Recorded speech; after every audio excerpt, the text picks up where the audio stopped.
हमें आपसे कोई शिकायत नहीं तरुण। इसका मतलब आपने मुझे माफ़ कर दिया। मैं हाँ बोलते हुए बोली, अगर आप यही सुनना चाहते हो तो यही सही। तरुण के चेहरे में मुस्कुराहट फैल गई।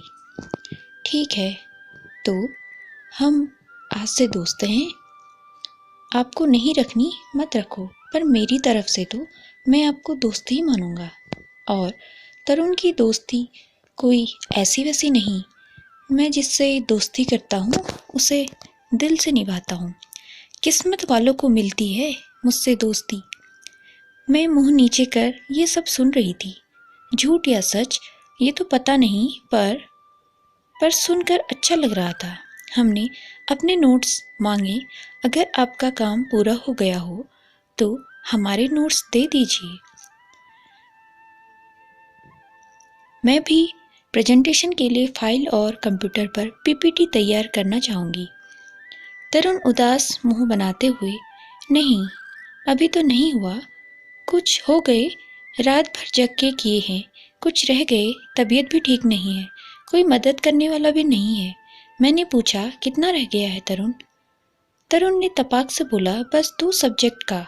मैं कुछ सोचते हुए बोली, ठीक है, एक का मैं कर दूंगी। वो बहुत खुशी से बैग से अपने नोट्स, रजिस्टर सब हमारे सामने रख कर हमने सब अपने बैग में रखे और पूछने लगी, तो किसके ग्रुप में हो आप? ये भी कोई पूछने वाली बात है? आपने मेरी इतनी मदद की है, आप जिस ग्रुप में होगी उसी ग्रुप में रहेंगे।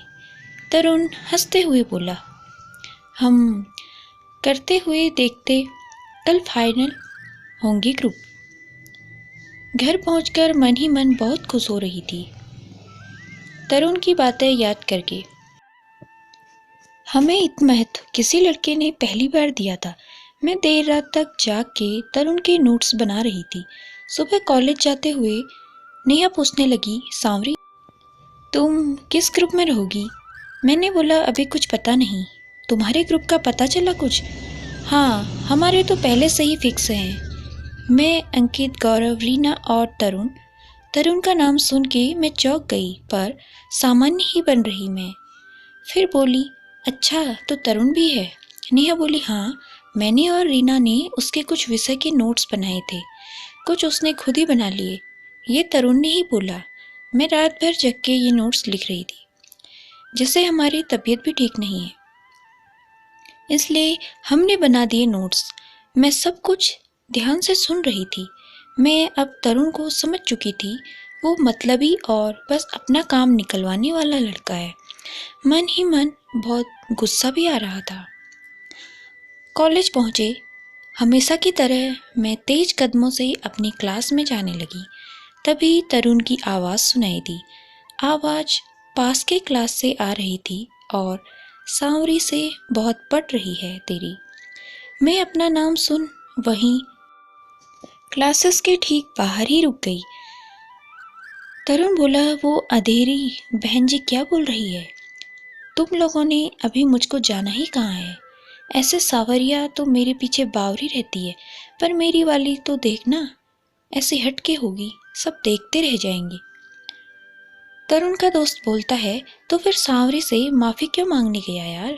मुझे अपना काम पूरा करना था। लड़कियों से थोड़ा मासूम बन के बात करो, बहुत जल्दी ही पिघल जाती हैं। और फिर तुम अपना काम कह दो, वो करने के लिए तैयार हो जाती है। तरुण का दोस्त बोला, और जब काम पूरा हो जाए तब तरुण हंसते हुए बोला, साले सारा ट्यूशन आज ही लेगा क्या? चल, क्लास का टाइम हो गया है। सब जैसे ही क्लास के बाहर मुझे देखते हैं चौंक जाते हैं। मेरी आंखों में आंसू थे। मैंने जल्दी से नोट्स निकाले और तरुण के हाथ में पकड़ा दिए और बोला, मुझे बहुत अफसोस है, मैं तुम जैसे मतलबी लड़के का विश्वास कर बैठी।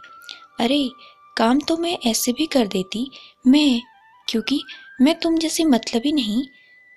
तुमने झूठ बोला, तबीयत खराब का नाटक किया। अब मुझसे कोई मजबूरी में भी मदद मांगेगा तो भी मुझे उस पर विश्वास नहीं होगा। तरुण के दोस्त तरुण पे मुस्कुरा रहे थे।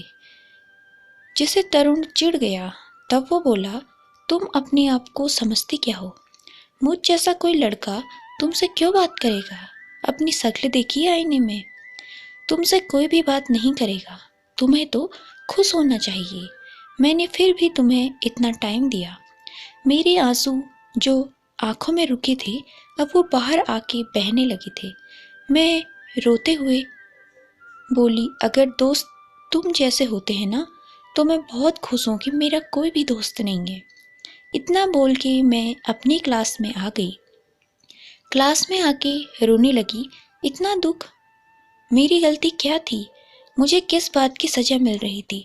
सिर्फ मेरी रंगत की वजह से बहुत सारे सवाल मन में चल रहे थे, जिनका कोई जवाब ही नहीं था मेरे पास। क्लास का समय हो रहा था। मन तो था घर चली जाओ, पर प्रेजेंटेशन का ग्रुप आज ही पता चलना था। मैंने आंसू साफ किए और अपनी किताब निकाल के बैठ गई। सभी स्टूडेंट्स क्लास में आ गए, तरुण और उसके दोस्त भी। तरुण ने दोस्त के सामने मेरी मजाक बनाई थी। वो सब कमेंट कर रहे थे, यार आज अंधेरा कुछ ज़्यादा ही है, और भी बहुत कुछ। मैं किताब में नज़र गड़ाई बैठी थी। थोड़ी देर में प्रोफेसर क्लास में आ गए और सबसे अपने अपने ग्रुप के नाम की लिस्ट मांगी। सबने दे दी। सर लिस्ट के नाम बोल रहे थे, पर मैं किसी के लिस्ट में नहीं थी। सर ने बोला, सांवरी का नाम नहीं है किसी के ग्रुप में। किसी ने कुछ भी नहीं बोला। तभी तरुण का दोस्त दीपक बोला, अरे रख लो कोई अपने ग्रुप में, जिस ग्रुप में होगी उसे नज़र नहीं लगेगी। सब एक बार फिर मुझ पर हंसने लगे। मुझे तो जैसे आदत सी हो गई थी लोगों के ऐसे व्यवहार की। सर ने मेरे से पूछा, सांवरी तो आप कैसे करोगी अपनी प्रेजेंटेशन का? मैं कुछ सोचकर बोली, सर मैं अकेले ही तैयार कर लूँगी अपनी प्रेजेंटेशन, पर अकेले पीपीटी भी फाइल भी आप कर पाओगी? मैंने हाँ बोल दिया, क्योंकि इसके बिना मेरे पास और कोई विकल्प नहीं था। सर ने बोला, ठीक है, पर सभी स्टूडेंट्स इस बात का ध्यान रखना कि कुछ प्रोफेसर गेस्ट के तौर पर आएंगे। सब कुछ बहुत अच्छा होना चाहिए, कोई कमी नहीं होनी चाहिए। पूरी क्लास ने एक साथ बोला, यस सर। मुझे आज घर पहुंचने की जल्दी थी, क्योंकि मुझे अपना मजाक बर्दाश्त ही नहीं हो रहा था। क्लास के बाद बिना नेहा का इंतजार करे हम अकेले ही घर आ गए। दीदी मेरे चेहरे की तरफ ध्यान से देखकर बोली, अब क्या हुआ? किसी ने फिर कुछ कहा?